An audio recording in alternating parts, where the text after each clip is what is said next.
Hello, everyone, and welcome to And How Does That Make You Feel? My name is Stori, and welcome to the platform that is your companion for mindset expansion, self-recovery, and making just one person feel less alone. I am so excited for today. We have a great episode for you, a question that has caused a lot of conversation within my friend group, within my workplace, even with my therapist. We've discussed this topic in depth, and it's so thought-provoking. I think at the end you might have an answer, but at the end I don't know if you'll have the same answer. I'm so excited, not only because of this conversation, but I am here with a very, very, very special guest, someone who is so near and dear to my heart, India. My bestie. Hi. Hi. How are you? I'm good. I'm doing my best. You're doing your best. Yeah. So, you said you're feeling good. Yeah. This is your first time ever doing a podcast or recording anything, is it? So this is my first time doing a podcast, but Okay. I don't even know if I told you this. I used to have a YouTube channel. Yeah, you Way back. did. Wait, there was one viral video. There where you was. were a hipster, right? Yes. Yeah. And people were like, "Hey, you're the girl from that hipster video." Yeah. I did used to get stopped in the mall, and they Yeah. were like, "Oh, were you the person that did the viral hipster video?" I was like, "Oh yeah," but that was like 2008. Well, let me start with this. Mhm. And how did that make you feel? Scene. Oh. Oh, really? I love attention, but Same. I'm a theater kid. I love being on stage. So Yeah. thank you so much for having me. I'm excited. Thank you for being here. I know I called you like last minute. I was like, I just need to talk to someone about this topic because I can't do this by myself. So, Listen, anytime you call me, the phone is already answered. oh, The answer's Yeah. always yes. and our energy, like we're both mercurial energies, so we're gonna go on like 10,000 different tangents, Probably. but they're going to lead back to the point, so Yes. it's fine. Yeah. It's fine. You guys will enjoy it. You'll love our energy together. Okay, yeah, you felt sane, and you were being stopped. Okay, and I also think that's a Gemini in you. Yes, definitely. To like to be seen, to like Mhm. to be heard. Okay, so I think we should just get right into it. Yeah, let's dive in. India, Story. do you think, in general, people are doing the best they can?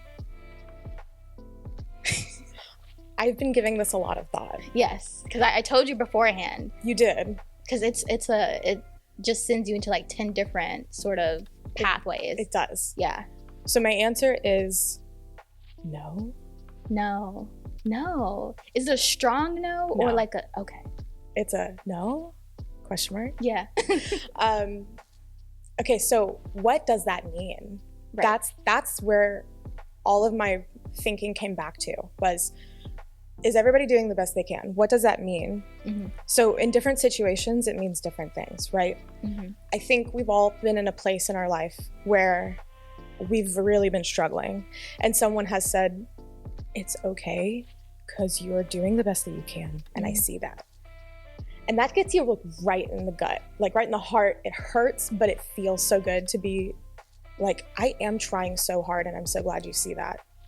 Because of the tools and the resource that you have at that time. Right. You can only do as much as you can with what you're given. Right. What you've got. Mhm.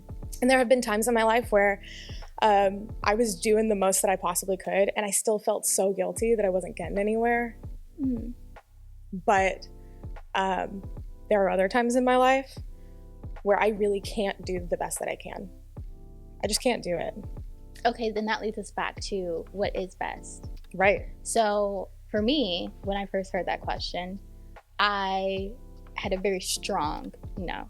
I was like, why was it so strong?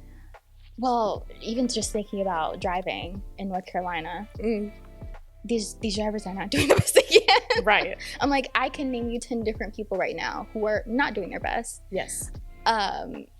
Just in a sense also, I was thinking about myself and thinking about all the work that I put in to being a better person, into growing, and to making sure that I'm leading a life of like honesty and compassion and all these things. And I'm not gonna say I'm the most perfect person, of course.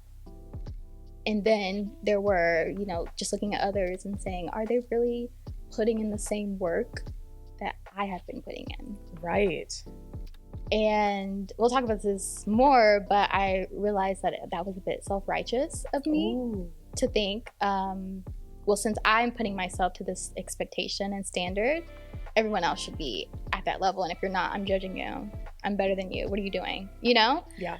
And that also led me to, gosh, we could go down so many different things, but I had that strong no because I was projecting essentially onto others about what I felt was best. As we all do at some point. At some point. It's probably never gonna, I'll do it again at some point. It's the Virgo in me, I blame it. But yeah, it was such a strong no. And I actually listened to a podcast. This is where it came from. Brené Brown's Unlocking Us. I love me some Brené Brown. We stan Brené Brown over here. She's my Oprah. I mean, honestly. She really is. Like, Oprah's my So Oprah, and then like also she's like really up there for me. She has changed my mind in so many different ways, and I love her. Love you, Brené. Please, love you. Podcast, please, again. Shout out. And she was also talking about, so she brought up the question, and they brought up the connection of the assumption of positive intent. I'm so glad you said that. Do you know about it? No, but that was definitely part of my struggle that I had this week. So, okay, more. Continue. Tell me more. Well, I was just going to say, I kept coming around because I do think not everybody has positive intentions. Okay. Which is a big reason why my answer was no, I don't think everyone's doing the best they can. Okay. But I think that informs what you think, you know, it informs what you think that means, right? Yeah. Because is it the same question? Is everybody having the positive intention of being better? And that answer for me is not yes. So do you think in general that people are waking up and they're like, I'm going to be a shitty person today? I love humanity so much. And for my own sanity, my heart wants to believe that people wake up wanting to be the best they can be that day. But I know that there are some people who just want to fuck shit up. It just be a menace. They wake up and choose violence, and they say, like, me first. Right. At all cost. How can I get over on someone today? Yeah, there are literally people who think that. I don't think everyone does. And so in general, you don't think everyone does? No. Okay. But I do think self-preservation and self-forward momentum kind of takes precedence for a lot of people. It could even be like a human thing. Like, I'm always going to make sure that I'm good. It takes a very special and enlightened person that sees the world around them and sees others first.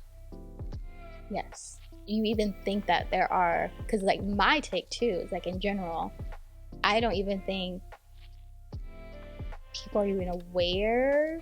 Like a lot of people are living very subconsciously, I think.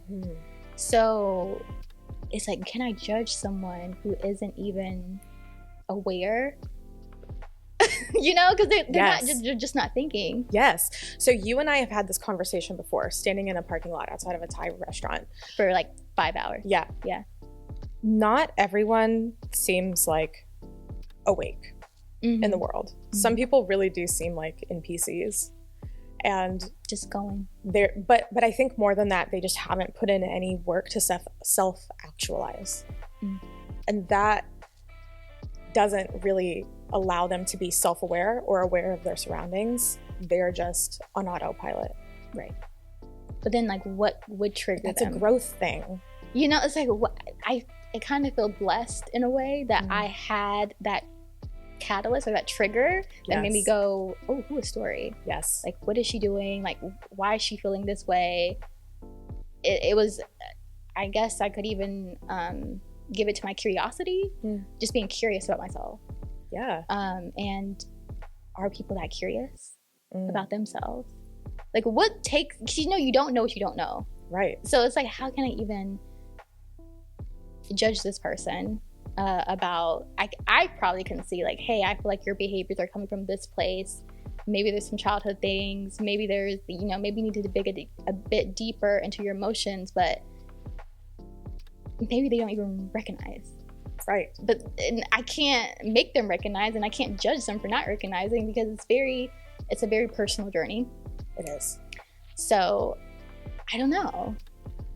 That reminds me of, so one of my personal like world stories that has helped me through my life, trying to be thankful for the trouble that I've gone through in my life, right? Mm-hmm. So I've shared with you, and I'm sharing with all of your listeners and viewers, that I have had depression for, now it's more than half of my life. Right. Been treated, gone to therapy, got a master's degree in counseling. Yes, she is educated, everyone. Very educated. All for me to come back to, why did that happen? Mm. Why was I depressed? Why do I still have depression? Why is it still around, you know?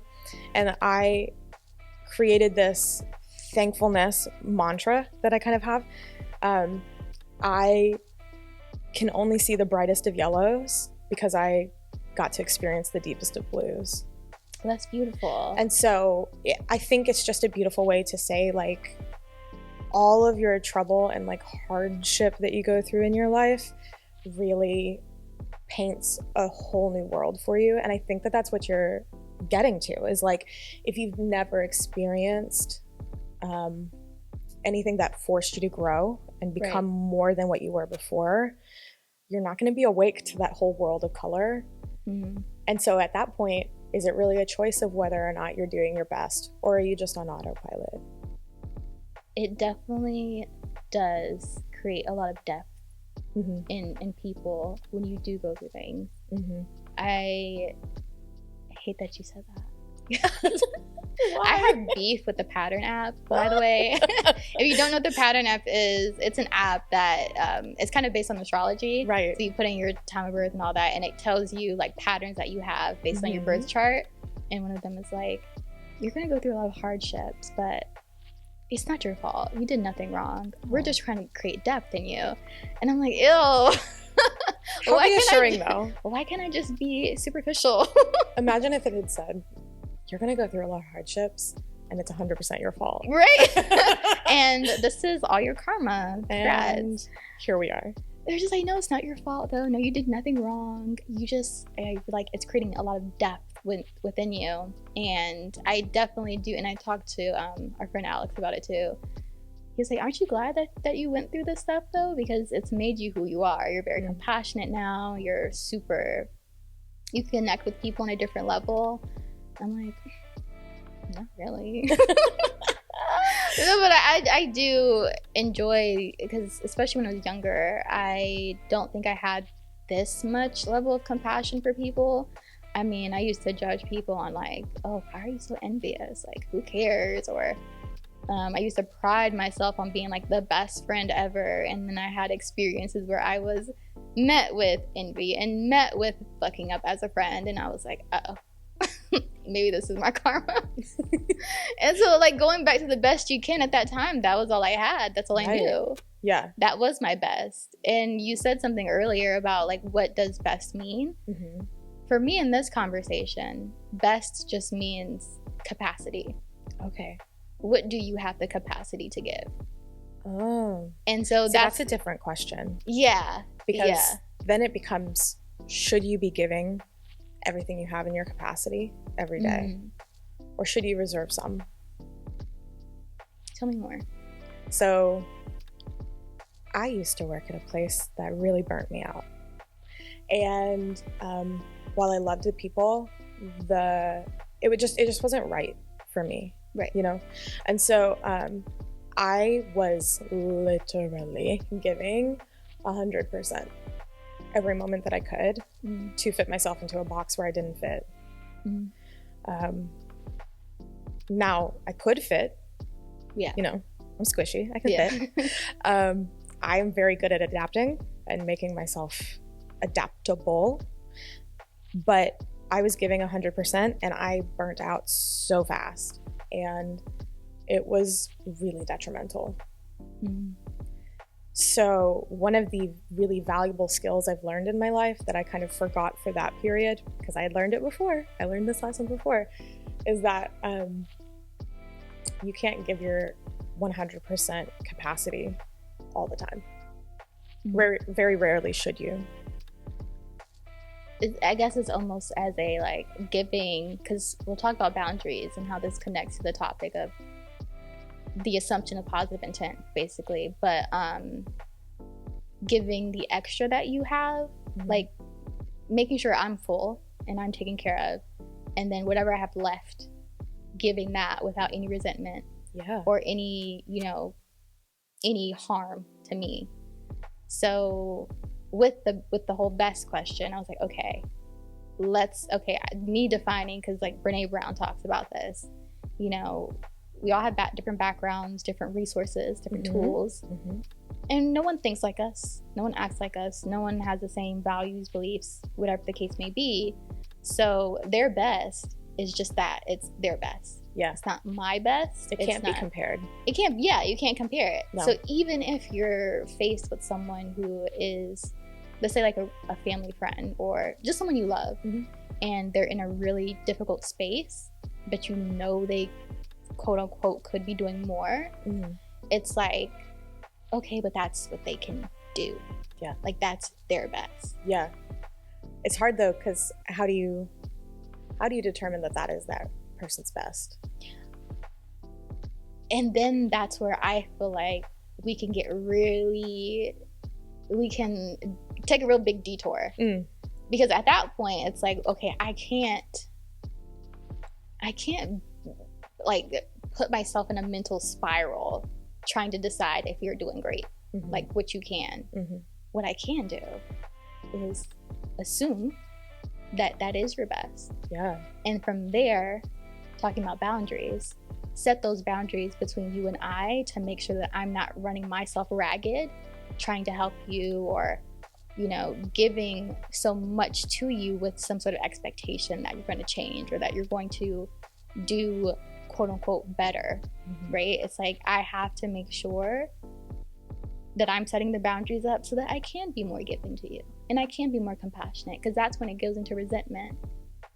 It's like, oh, but you could just be doing so much better, and like I'm giving you all this stuff, and I believe in you, and I'm over here racking my brain around why you're not doing the best you can, and it just gets really muddy, and like you get angry at them, you get resentful. And so I feel like, and I don't know if I should give my answer now, because I know you said like a no question mark with that, if are people doing the best they can.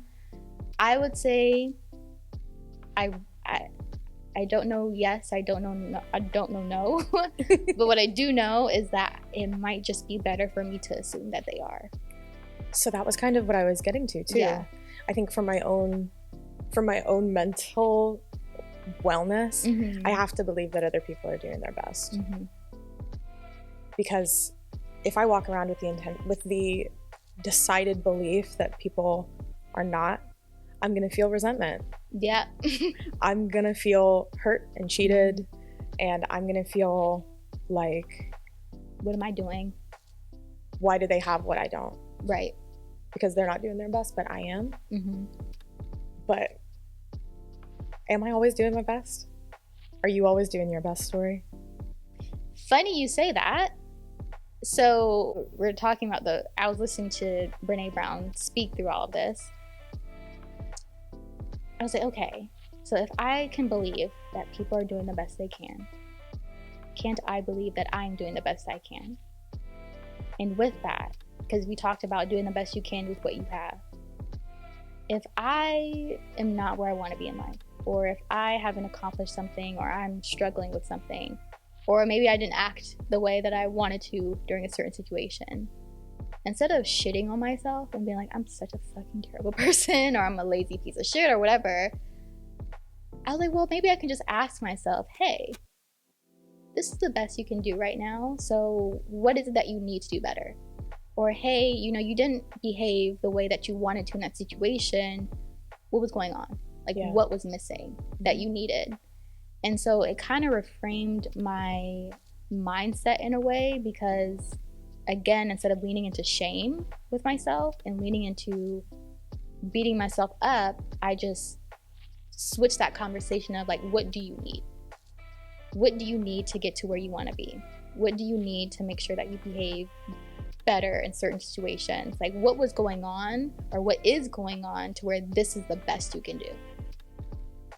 And for me, that was kind of like, okay, like I don't have to believe this for other people. I can believe for myself and help myself to get to where I want to be. Does that make sense? Absolutely. Yeah. Side note, when I was a therapist, my favorite thing to ask people and to encourage them to ask in their daily life is, what do you need?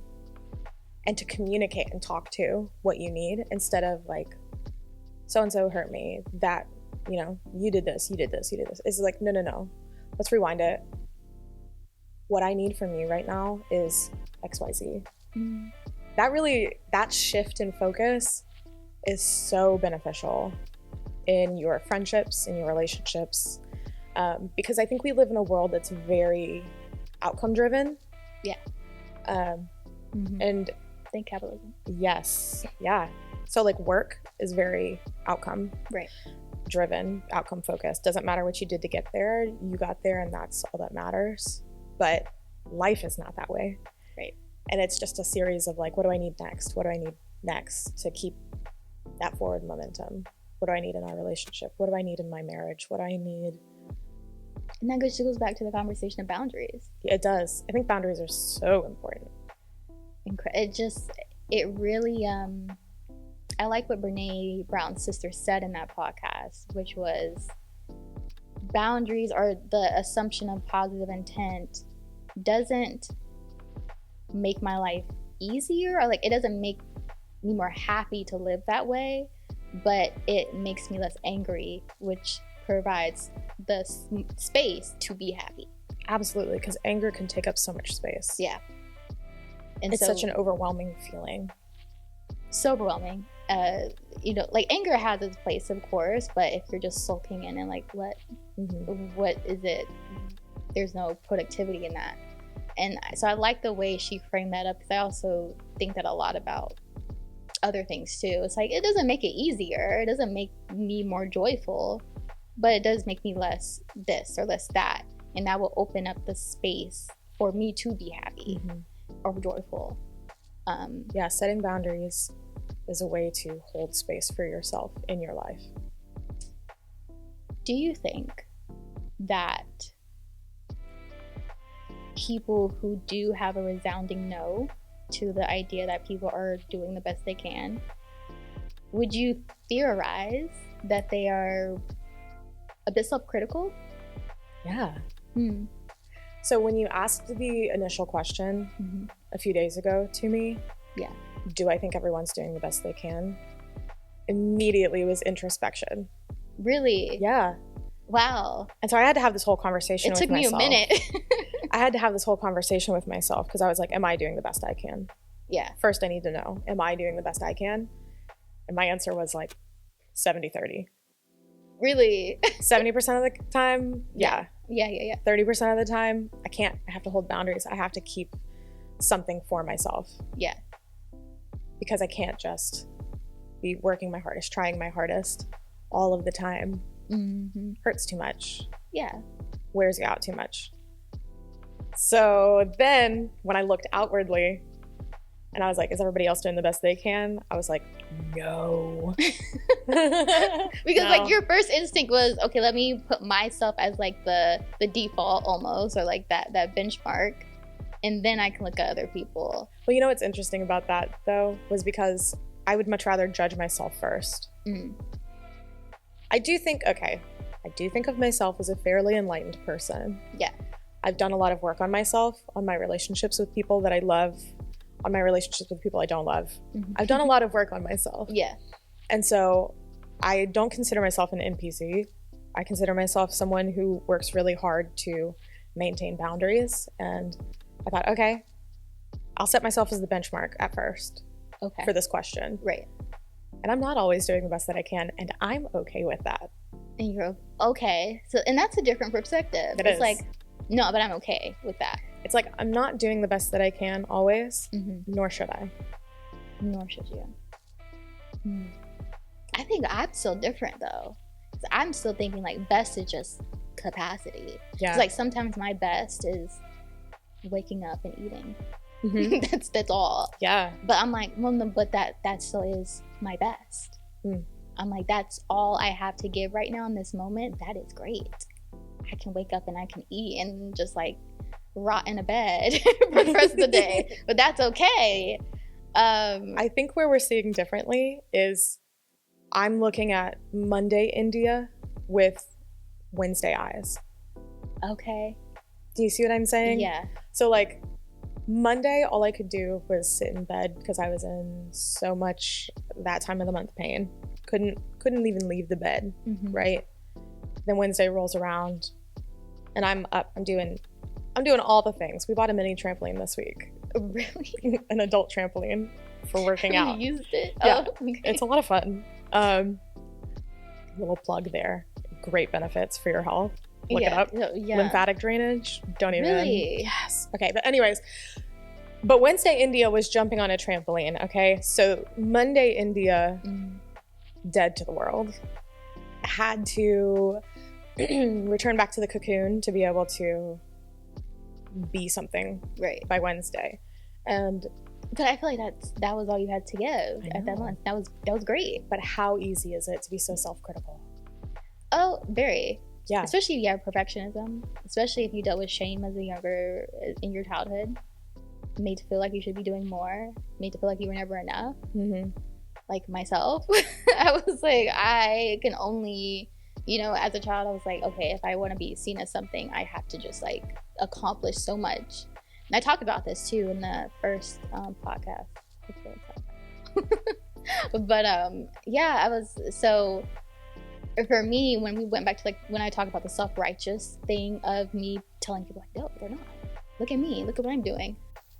Realized that I was also very self-critical, and maybe that was aiding to how I saw other people. I was very critical of them. Yeah, because I was critical of me. And I didn't have a lot of self-compassion. So it was like, do I have compassion for other people?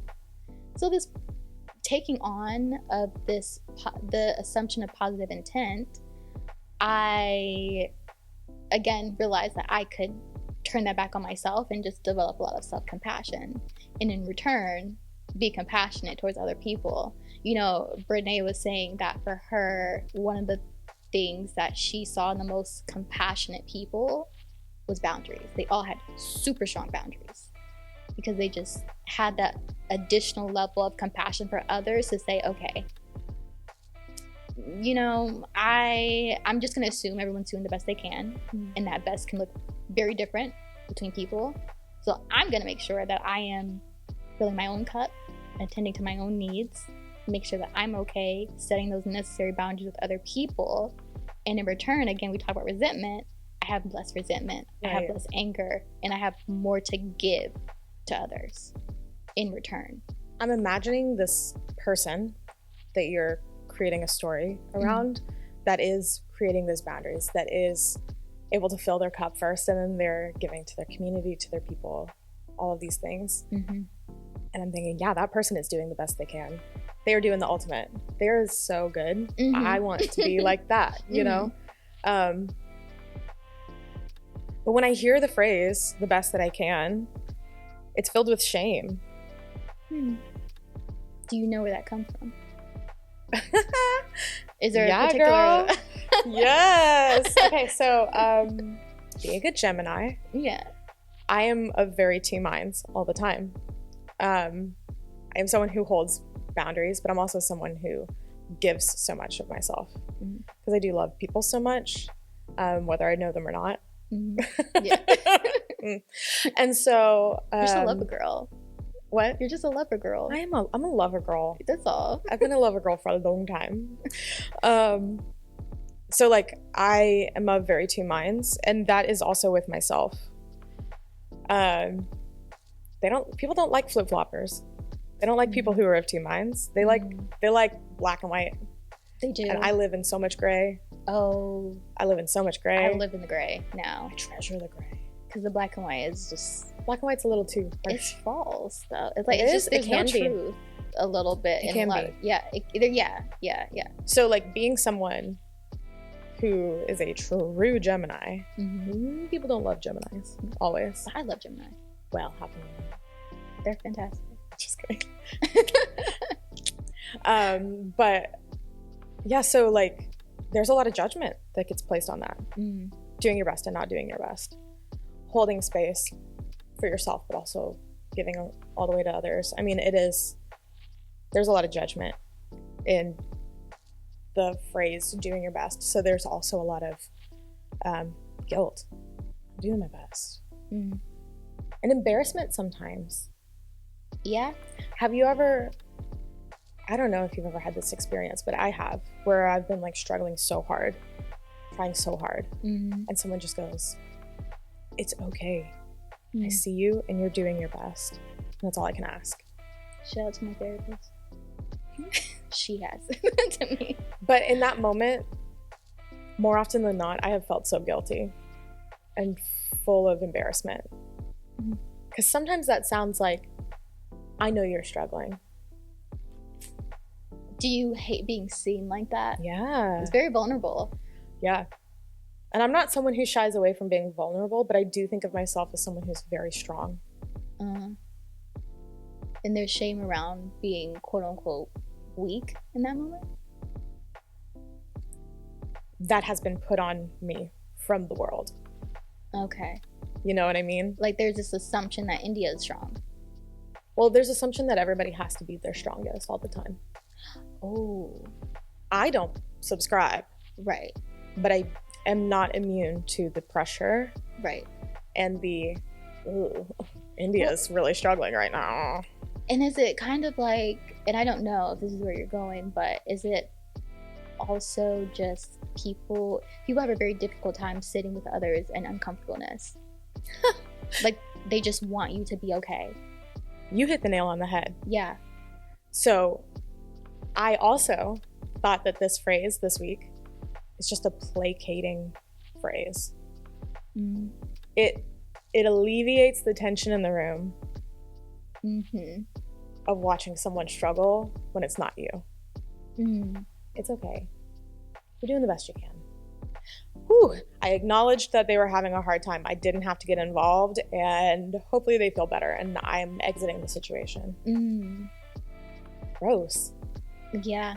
That leads me back to, oh my God, so many conversations. I'm going to try to stay on track, but with like grief and stuff, how it's really hard for people to sit with others in grief because like you can't fix it. Yeah, it is. And for some people, it could be a bit selfish. Like I don't want to, like I don't want to be in bad vibes right now. Like you're bringing the mood down. But then there's other people who are just like, I hate not being able to fix it for you. Oh my gosh. So I just want to put a Band-Aid on it, say you're okay, and like like you said, alleviate myself. Yes. From just feeling uncomfortable. Like I can't fix it. And it's almost like a Hail Mary. Like, I don't know how to help you, and this feels like it's helping. I don't know. Here you go. Like I don't know what to do. And I've been in that situation too. Oh, so have I. With people. I'm like, I hate that you're hurting and I love you so much and I hate seeing you this way. I just want to make it better, but also by trying to make it better, I'm probably making it worse. So what the heck do I do? And Atlas of the Heart taught me. Oh my God, I feel like I'm just gonna talk about Brené Brown for the rest of my life. It's like, it's okay to just be uncomfortable with people. Just sit in it. And that's also when boundaries come in, because boundaries will say, hey, you don't have to take on that other person's emotions. Just sit with them, connect with them on that human level of, I know what it feels like to be disappointed, or I know what it feels like to be heartbroken, or whatever the case may be. I can sit with them and connect with them on that level without taking on their emotions. Shout out to every therapist that's ever been a therapist, because that's the whole premise. Yeah, how did y'all do it? It is not easy. Yeah. And it's why I'm not a practicing therapist right now. That was my boundary that I had to set. Okay, but you know what's so interesting that you were talking about grief? So my mom, she was a stay-at-home mom for my entire life. She took great care of me and my sister. Right now, she is a grief counselor. Really? Yeah. Well, so I think she's technically a grief coach. She's a life coach. And so she works for, in the town that I grew up, they have a group of people who are coaches that are trained to sit with people whose loved one has just died, like on the scene, right there. Wow, that's tough. I know. So my mom gets dispatched out to all these like overdoses, suicides, just death. Yeah. And she holds space for those people in those moments. That's strength. Tell me about it. That I don't know if I could do that. I don't think most people could. Wow. Like, what do you think is that one characteristic that she has that allows her to do that? She found that strength. Without telling her whole story, I know she would be okay with it, but go check her out. Her name is Michelle Sullivan. Check her out. The Clarity Journey. I'll put her stuff. Yeah, she's awesome. Yeah. She's written a few excerpts in books about her story, but long story short, she had some traumatic childhood stuff that happened that she didn't deal with until she was in her 40s, 50s. Wow. She's really just now coming into finding herself, but the gift that has given her is the ability to love other people so well. Damn, that goes back to the whole, aren't you glad you went through what you went through? Exactly. Yeah. Exactly. Yeah. Yeah. Wow. Shout out to Michelle. Shout out Michelle. You're a strong, strong person. And I would love to have a conversation with her because that is very... I'll see if I can arrange it. Yeah. I'm sure she would love Let it. me know if you all would want that. To talk to her about that grief counseling. Yeah, I think just in general, people have a very hard time sitting with others in the uncomfortableness and wanting to just put the Band-Aid on. What's funny is what our friend had to say about this assumption of positive intent was going back to like our loved ones and seeing them struggle and being like, okay, is this the best they can do? He felt like assuming that was putting a Band-Aid on it and saying, and kind of alleviating yourself from helping them, or because he kept using the word or the phrase, I'm letting myself off the hook. If I believe that if I believe that I'm assuming they're doing the best they can, I am letting myself off the hook. And my rebuttal was, well, why are you on the hook anyways? Like, who put you on that hook? Because for me, if I'm to believe that the person I love, who I see is struggling, is doing the best they can right now, I can believe that, and it won't alleviate me from the grief of it. I'm still going to grieve it. I'll still be sad about it, but it's going to help me to engage with them in a healthier way because I'm making sure that I'm full and I'm taken care of, and I'm not giving again out of that resentment or that are constantly putting myself in a cycle of disappointment. I feel like and I was saying all of this to him, I was like, I feel like if I am to continue to believe that what I have to offer can help them, I'm putting myself in a cycle of grief instead of just saying, okay, let me just start my grieving process, be done with it, and take care of myself. You know what I mean? Because I believe you're doing the best you can. That makes me sad. I'm starting the grieving process. Cool. It hurts, but at least I'm giving to you what I can. Versus, why is it every time that I come and help you, you don't change, you don't do what you can, it's frustrating me, and I keep getting disappointed time and time and time and time again.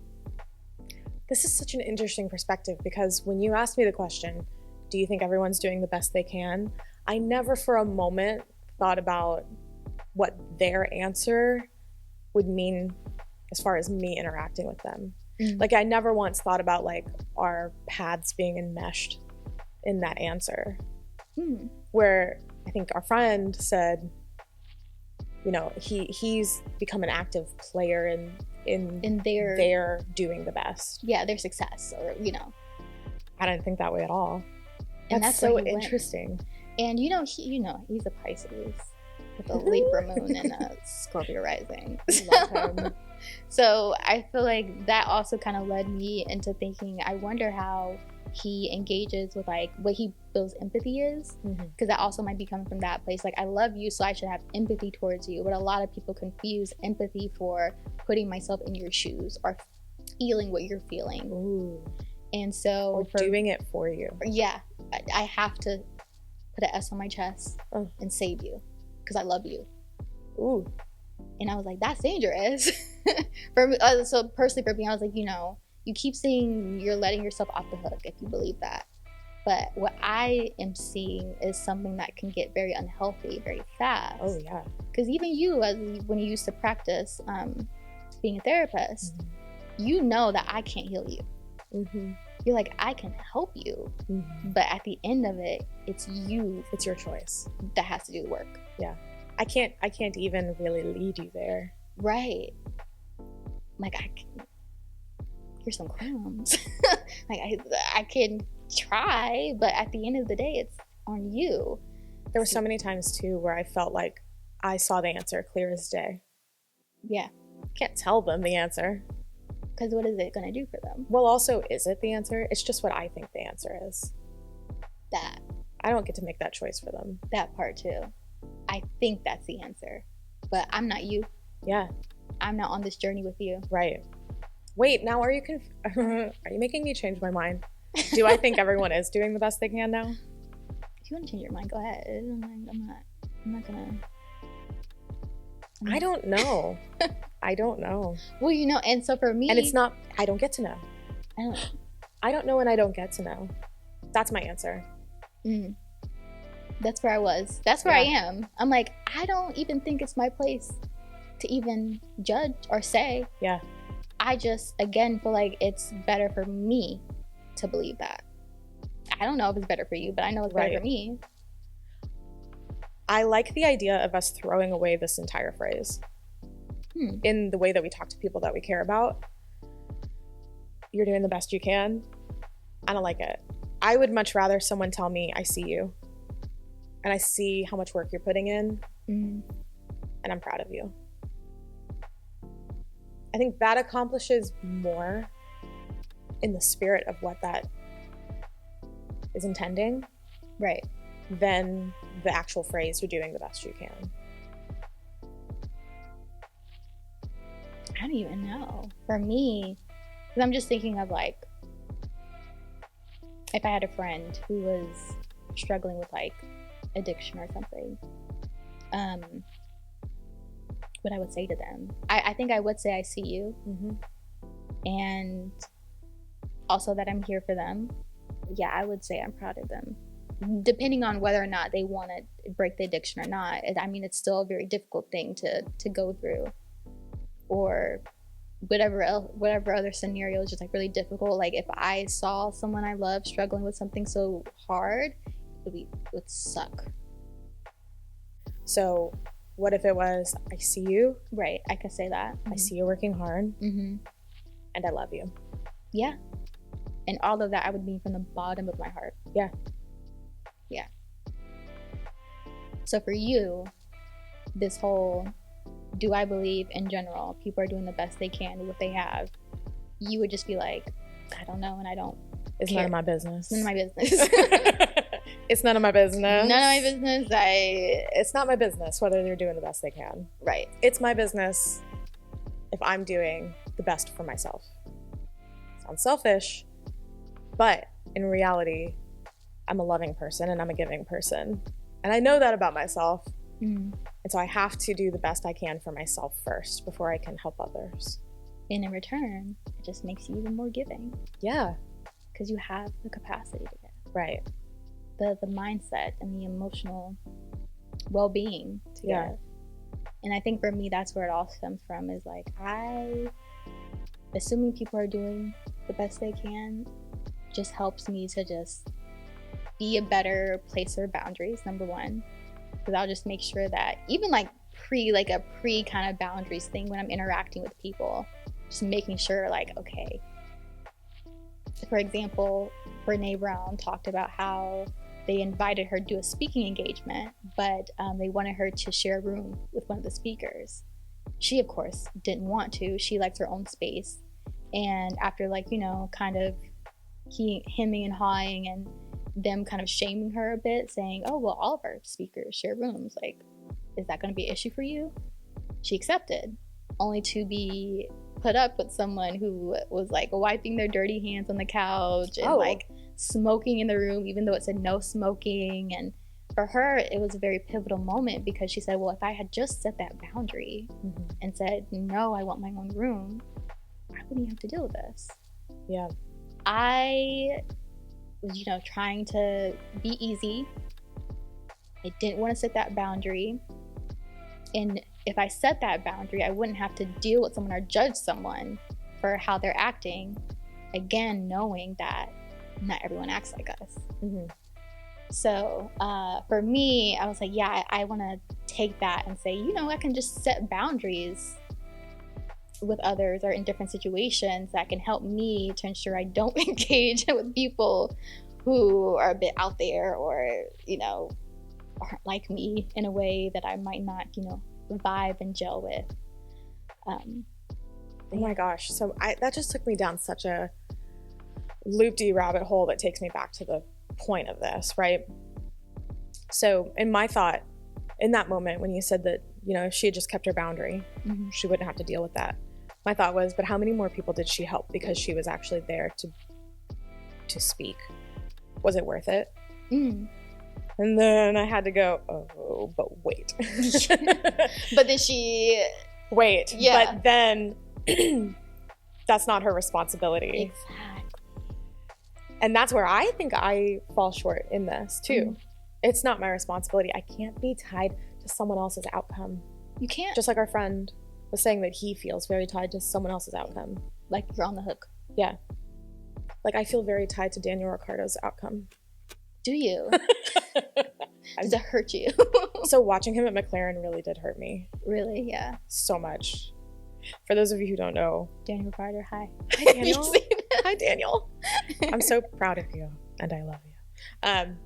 But for those of you who don't know, me and Stori really do bond well over Formula One. Yeah, thanks to you. You got me hooked. Thanks to my fiance. He's... Yeah, thanks, Matt. I was literally just knitting one day and he said, I want to watch Drive to Survive. And I said, whatever, I'll knit. And that's how it started for me too. You're like, just watch Drive to Survive. You're going to love it. I swear. Okay.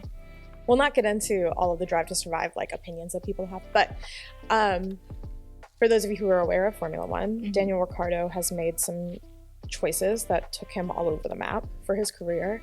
And one of them was to McLaren, where they did not build the car around him, did not support him. And eventually he got pushed out in a rather unceremoniously unkind way.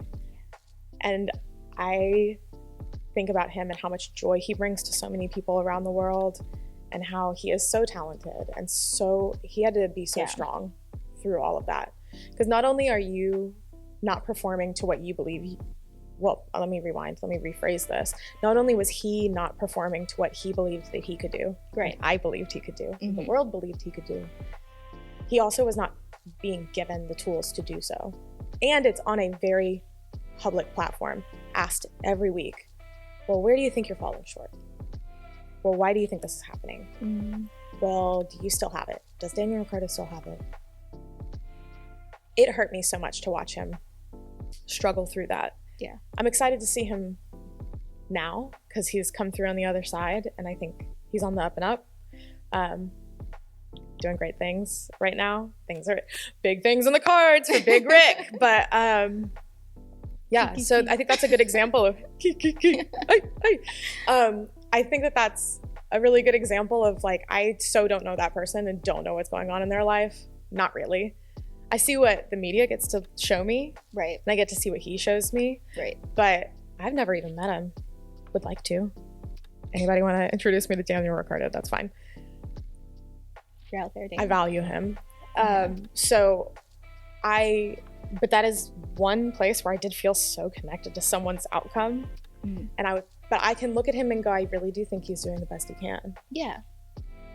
And he did the best he could. Like he won the race. In that car that he wasn't gelling with. Yeah, that McLaren hadn't won a race in I don't even know how many years. Yeah. I mean, I feel like he was doing the best he could. He really was. And yeah. he crushed it, and they still tossed him aside. There's a lesson in there. There is a lesson in there. I don't know if I want to get into it now, but there's a lesson in there. We can come back to that another time. But it's funny, though, because, like, when I look at other drivers on the grid, are they doing the best they can? I mean, there are some that definitely, I see it and I'm like, damn. Lewis Hamilton? Don't even get me started. He is putting in 100% all the time. Which is very... He's doing other people's 100%.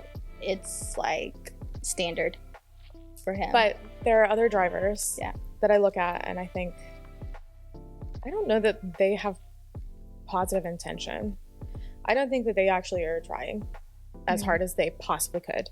And I don't know that I believe that it's a boundaries thing. But you'd probably say, but it's not for me. But it is not for me. Yeah. That was really insightful. And I really enjoyed the conversation that we had with you finding your answer now. Yeah. Because you had an answer. I had an answer and I was influenced by our conversation. Yeah. And now my solid answer is, it's none of my business and I don't get to know. And I think for me, my answer would be yes, just because I think it will give me a better life. Just think so. That's it. So one more question for you before we end. Sure. So Daniel Ricciardo. Yeah. We have to go back to it. Yeah. Daniel Ricciardo is back on the grid with AlphaTauri. How does that make you feel? Elated. Really? He had no seat. Yes. He had no seat. He reached out to people that believed in him. They put him in a place where he could make something happen. They gave him tools, and he's making the best of it right now. And I think there are bigger things than AlphaTauri in his future. Oh, that's beautiful. Yeah. Well, thank you so much for being here. It's not going to be the last time that you're going to be on here because it's that generator energy that we got that have. Chemistry, baby. We do. And I'm so glad to have met you and for you to get me wrapped up in one of the most stressful sports in the world. So if you enjoyed this episode, please do leave a like and a comment. Let me know. Do you think people are doing the best they can with what they have? No, yes. What was your answer before? Has it changed? Like India, did you find your answer? Let us know in the comments. Use the hashtag and how does that make you feel so I can keep up with all the conversations because I truly do enjoy it. And if you want to follow me and keep up with what I'm doing and all the F1 that I'm watching, you can follow me on TikTok, Instagram, and Twitter at StoriLeanne, StoriLeeann. Until next time, please remember to be kind to yourself.